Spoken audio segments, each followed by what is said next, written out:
So shaking and baking. This is the Memphis MoJo, the 3.5 inch coil, the one that I don't like because there's no parts for them available. It's a weird size.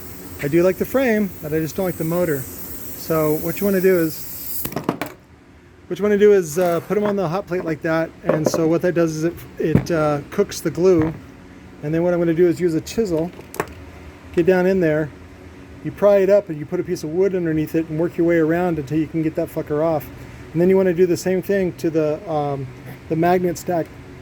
This magnet stack is still good as long as it doesn't pull out any big chunks or something like that.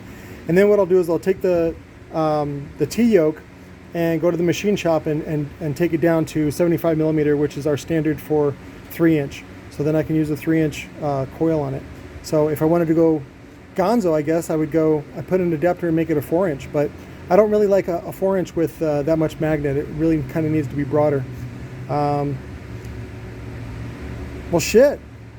If we really want to go GONZO, fucking really make what Memphis meant to make, like with the Elvis, the LVS.